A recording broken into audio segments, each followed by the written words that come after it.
Bonsoir à tous, merci de nous suivre sur Afrique Sport pour le journal du soir du samedi 18 février 2023. Nous l'ouvrons avec la CAF.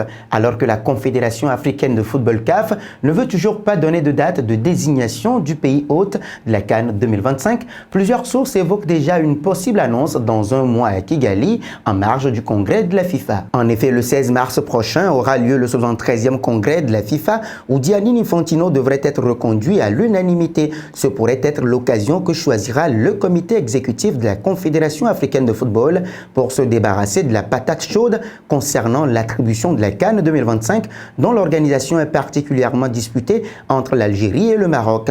Plusieurs dates et lieux ont été imaginés comme le Caire ou lors d'un prochain comité exécutif de la CAF.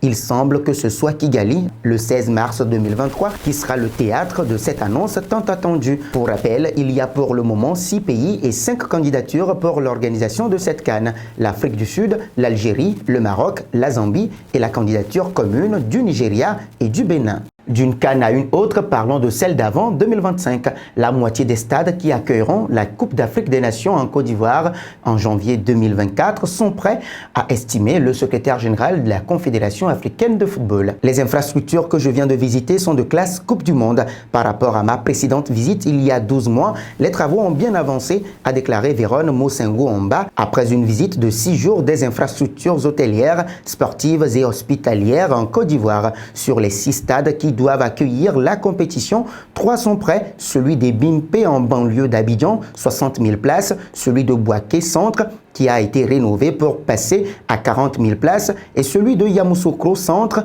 20 000 places, la construction du stade de San Pedro, Sud-Ouest, 20 000 places, de celui de Korogo, Nord, 20 000 places, et la rénovation du stade historique Félix Houphouët-Boigny, 33 000 places, au cœur d'Abidjan, ne sont pas encore achevées. Initialement programmée en juin et juillet 2023, la CAN a été reportée pour se tenir du 13 janvier au 11 février 2024 afin d'éviter que les matchs aient lieu en pleine saison de pluie. C'est la deuxième fois que la Côte d'Ivoire organise la compétition après 1984. Parlons d'Azzedine Ounahi. Le directeur du football de l'Olympique de Marseille revient sur le feuilleton du Marocain qui a fait une Coupe du Monde étincelante. Javier Ribalta dévoile les coulisses de l'arrivée d'Azzedine Ounahi à l'OM en provenance du SCO d'Angers et les spéculations qui ont précédé sa signature. Pour être honnête, on a commencé à parler avec Ounahi avant le mondial, puis la Coupe du Monde a commencé. Et ça a tout tué parce qu'à partir de ce moment, il était devenu inatteignable pour nous. Donc on s'est dit, ok, prenons le risque et attendons un tout petit peu, a déclaré le directeur du football de l'OM.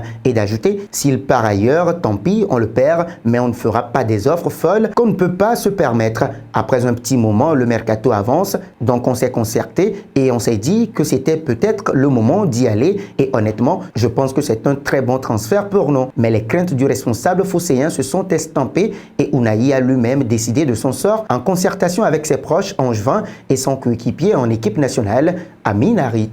Évoquons à présent Robinho. Le gouvernement italien a demandé au Brésil d'appliquer la peine de 9 ans de prison contre l'ancien attaquant milanais. Le média brésilien UOL détaille comment Robinho et son ami Ricardo Falco ont été condamnés par les tribunaux italiens pour le viol d'une Albanaise de 23 ans à Milan le 22 janvier 2013. La condamnation initiale a été prononcée le 23 novembre 2017 lorsque l'ancien attaquant des Rossoneri était au Brésil, un pays qui n'extrade pas ses concitoyens vers un pays étranger et a été confirmé par la Cour suprême italienne. Le 24 janvier, le ministre de la Justice, Carlo Nordio, a signé une ordonnance demandant aux autorités judiciaires brésiliennes d'exécuter la peine de 9 ans de Robinho. Le gouvernement italien avait demandé l'extradition de l'ancien joueur du Milan en septembre 2022, mais cela a été rejeté en raison de l'article 5 de la Constitution brésilienne. Filons en Espagne. Absent un mois, Pedri a posté un message fort encourageant pour ses coéquipiers et les fans du Barça. La nouvelle est tombée hier, confirmant les craintes du jeudi soir après sa sortie en fin de première mi-temps.